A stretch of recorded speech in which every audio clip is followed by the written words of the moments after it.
I do not know much about gods, but I think that the river is a strong brown god, sullen, untamed, and intractable, patient to some degree, at first recognized as a frontier, useful, untrustworthy as a conveyor of commerce. Then only a problem confronting the builder of bridges. The problem, once solved, the brown god is almost forgotten by the dwellers in cities, ever, however, implacable. Keeping his seasons and rages, destroyer, reminder of what men choose to forget. Unhonored, unpropitiated by worshippers of the machine, but waiting, watching, and waiting. His rhythm was present in the nursery bedroom, in the rank ailanthus of the April dooryard, in the smell of grapes on the autumn table, and the evening circle in the winter gaslight. The river is within us. The sea is all about us. The sea is the land's edge also, the granite into which it reaches, the beaches where it tosses its hints of earlier and other creation. The starfish, the horseshoe crab, the whale's backbone, the pools where it offers to our curiosity, the more delicate algae and the sea anemone. It tosses up our losses, the torn seine, the shattered lobster pot, the broken oar, and the gear of foreign dead men. The sea has many voices, many gods and many voices. The salt is on the briar rose, the fog is in the fir trees. The sea howl and the sea yelp are different voices, often together heard. The whine in the rigging, the menace and caress of wave that breaks on water, the distant rote in the granite teeth, and the wailing warning from the approaching headland are all sea voices, and the heaving groaner rounded homewards, and the seagull. And under the oppression of the silent fog, the towling bell measures time, not our time, rung by the unhurried groundswell, a time older than the time of chronometers, older than time counted by anxious, worried women lying awake, calculating the future, trying to unweave, unwind, unravel, and piece together the past and the future between midnight and dawn, when the past is all deception, the future futureless, before the morning watch, when time stops and time is never ending, and the ground swell that is and was from the beginning.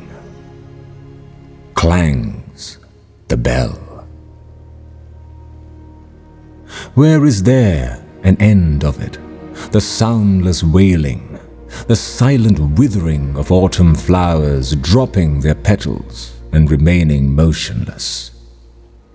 Where is there an end to the drifting wreckage, the prayer of the bone on the beach, the unprayable prayer at the calamitous annunciation? There is no end, but addition, the trailing consequence of further days and hours, while emotion takes to itself the emotionless, years of living among the wreckage of what was believed in as the most reliable, and therefore the fittest for renunciation. There is the final addition, the failing pride or resentment at failing powers, the unattached devotion which might pass for devotionless. In a drifting boat with a slow leakage, the silent listening to the undeniable clamor of the bell of the last annunciation. 「 of the last annunciation. Where is the end of them? The fishermen sailing into the wind's tail, where the fog cowers. We cannot think of a time that is oceanless, or of an ocean not littered with wastage, or of a future that is not liable, like the past, to have no destination. We have to think of them as forever bailing, setting and howling, while the northeast lowers over shallow banks, unchanging and erosionless, or drawing their money, drying sails at dockage. Not as making a trip that will be unpayable for a haul that will not bear examination. There is no end of it, the voiceless wailing, no end to the withering of withered flowers, to the movement of pain that is painless and motionless, to the drift of the sea and the drifting wreckage, the bone's prayer to death its God.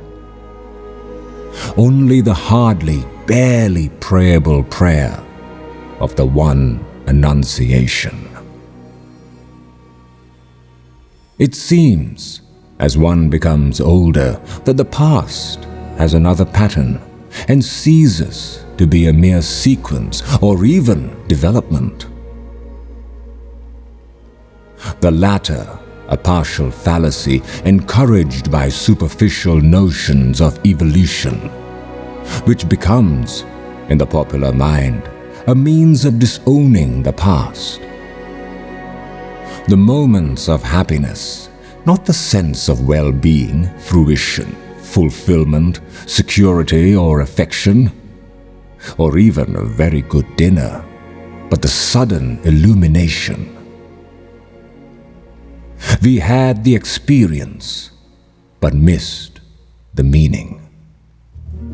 And approach to the meaning restores the experience in a different form beyond any meaning we can assign to happiness. I have said before that the past experience revived in the meaning is not the experience of one life only, but of many generations.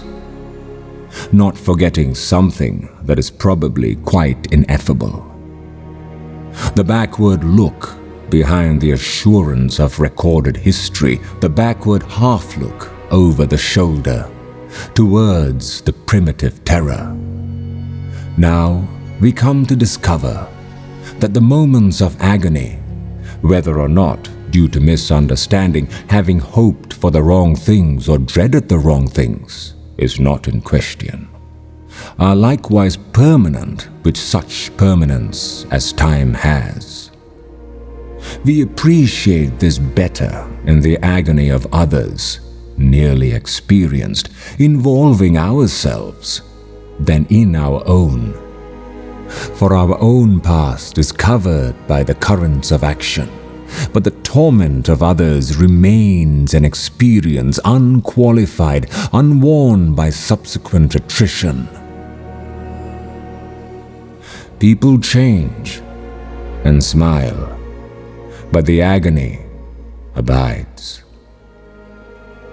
Time the destroyer is time the preserver, like the river with its cargo of dead Negroes, cows and chicken coops, the bitter apple and the bite in the apple, and the ragged rock in the restless waters. Waves wash over it, fogs conceal it. On a halcyon day, it is merely a monument. In navigable weather, it is always a sea mark to lay a course by. But in the somber season, or the sudden fury, is what it always was. I sometimes wonder if that is what Krishna meant, among other things, or one way of putting the same thing. That the future is a faded song, a royal rose, or a lavender spray of wistful regret for those who are not yet here to regret, pressed between yellow leaves of a book that has never been opened. And the way up is the way down. The way forward is the way back. You cannot face it steadily, but this thing is sure, that time is no healer. The patient is no longer here. When the train starts and the passengers are settled to fruit, periodicals and business letters, and those who saw them off have left the platform, their faces relax from grief into relief, to the sleepy rhythm of 100 hours. Fare forward, travelers, not escaping from the past into different lives or into any future. You are not the same people who left that station or who will arrive at any terminus, while the narrowing rails slide together behind you. And on the deck of the drumming liner, watching the furrow that widens behind you, you shall not think the past is finished or the future is before us. At nightfall, in the rigging and the aerial, is a voice descanting, though not to the ear, the murmuring shell of time, and not in any language. Fare forward, you who think that you are voyaging. You are not those who saw the harbor receding, or those who will disembark. Here between the hither and the farther shore, while time is withdrawn, consider the future and the past with an equal mind. At the moment, which is not of action or inaction, you can receive this. On whatever sphere of being the mind of a man may be intent at the time of death.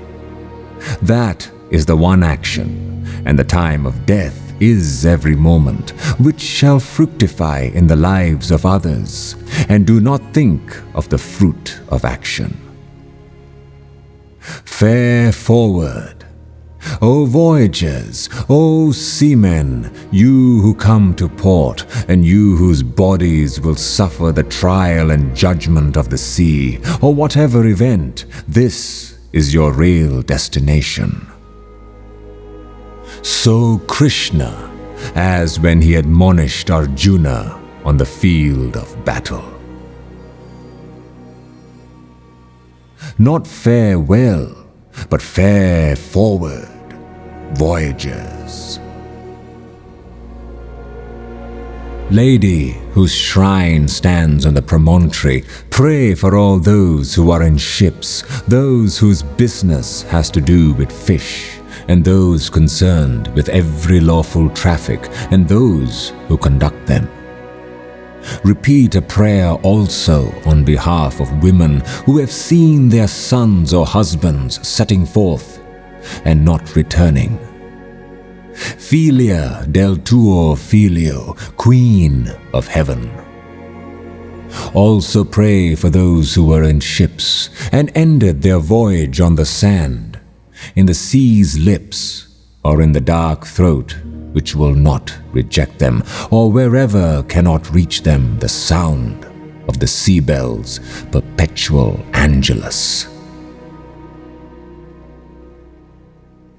To communicate with Mars, converse with spirits, to report the behavior of the sea monster, describe the horoscope, haruspicate or scry, observe disease and signatures, evoke biography from the wrinkles of the palm and tragedy from fingers, release omens by sortilege or tea leaves, riddle the inevitable with playing cards, fiddle with pentagrams or barbituric acids, or dissect the recurrent image into pre-conscious terrors, to explore the womb or tomb or dreams. All these are usual pastimes and drugs and features of the press, and always will be, some of them especially when there is distress of nations and perplexity, whether on the shores of Asia or in the Edgware Road. Men's curiosity searches past and future and clings to that dimension. But to apprehend the point of intersection of the timeless with time is an occupation for the saint. No occupation either, but something given and taken in a lifetime's death in love, ardor and selflessness and self-surrender. For most of us, there is only the unattended moment, the moment in and out of time, the distraction fit, lost in a shaft of sunlight, the wild thyme unseen, or the winter lightning, or the waterfall, or music heard so deeply that it is not heard at all. But you are the music while the music lasts. These are only hints and guesses, hints followed by guesses, and the rest is prayer, observance, discipline, thought, and action. The hint half guessed, the gift half understood, is incarnation. Here, the impossible union of spheres of existence is actual. Here, the past and future are conquered and reconciled, where action were otherwise movement of that which is only moved, and has in it no source of movement, driven by demonic chthonic powers. And right action is freedom from past and future also. For most of us, this is the aim never here to be realized, who are only undefeated because we have gone on trying. We content at the last if our temporal reversion nourish, not too far from the yew tree, the life of significant soil.